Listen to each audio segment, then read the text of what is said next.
I guess I'm up next.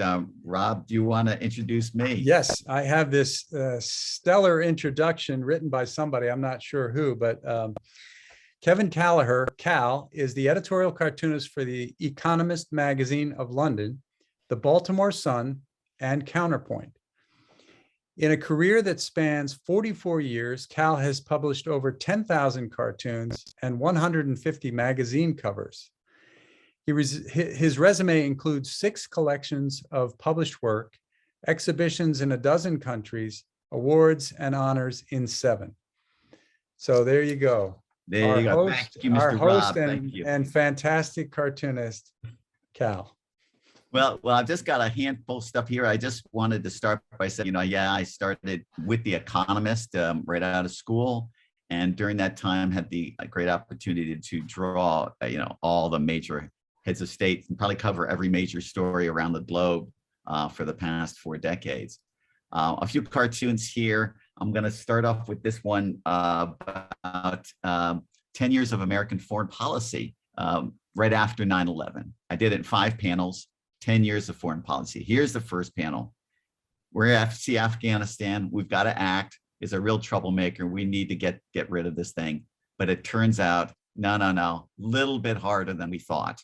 But then comes Iraq. This time, if we need to take care of this, we need a bigger stick, right? We need to be able to manage this. But when we hit that one, oh boy, we set back even worse, which means that finally, when it comes to Syria, well, we're kind of in a little bit more of a conservative posture. So I just love this cartoon for so many reasons, partly because all of us cartoonists, as Patrick was alluding to and Rob was alluding to, we can be funny and serious, sometimes both in the same cartoon, but underneath it all, we're dealing with very serious issues around the world, and we're trying to address them in palatable ways to engage our audience.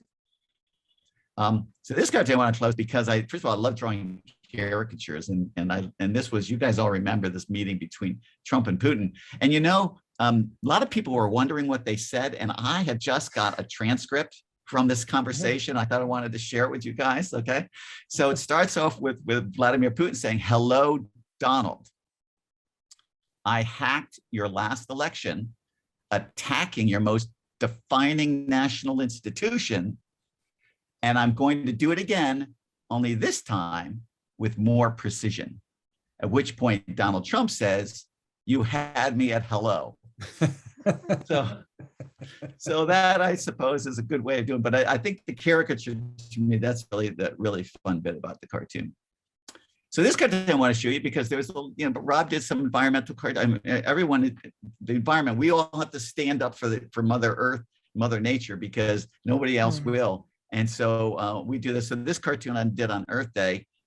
You can see the first 2 panels is the mankind is kind of in the animate character, loving and kissing. But then the rest of the year, the way we deal with the planet Earth is basically like a giant soccer ball, right? That's the way we kind of deal with it. So it also shows that, like the animated GIFs that Patrick was doing and other work we've done, now that we have digital opportunities, we want to use those for our cartoons, not just the stuff that we see in newspapers. Yeah, and then talk about the climate. So this is a serious cartoon. And this is the climate thing that we were talking about before, and also the COVID thing that Patrick was alluded to. Sometimes you do a good cartoon, a striking image can stick in somebody's brain in the same place, just alongside of where the funny part of the brain is. And then Patrick, I'm gonna leave this one to you. You said you wanted to talk about this cartoon. Oh yes, I want to show a classic by KAL, an all-time classic. We should invent a word for that, a KALsic maybe. That's the cartoon that made you a rock star. It's a hit. I don't know how many times this cartoon was reprinted. It is so efficient. It is so good. I hope you made as much money as a rock star would have.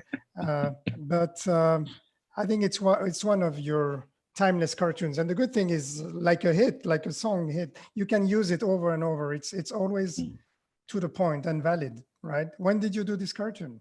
Yeah, 1989. 89. What crisis was that? Oh God! I mean, there's been so many ever since then. Exactly. But, I think it's the timeless nature of it. But also one of the funny things was, Patrick, after it appeared, it started to reappear in other publications around the globe. And I started getting phone calls from stockbrokers all around the globe. And they all called and they said two things. First, they wanted a copy of the cartoon. And then they all said, this is exactly what it's like, which really scared the pants off of me. So you are telling us that just like a rock star, you got rich with this cartoon? No, most of the money went to charity. So No, he invested in the stock market, unfortunately. Yes.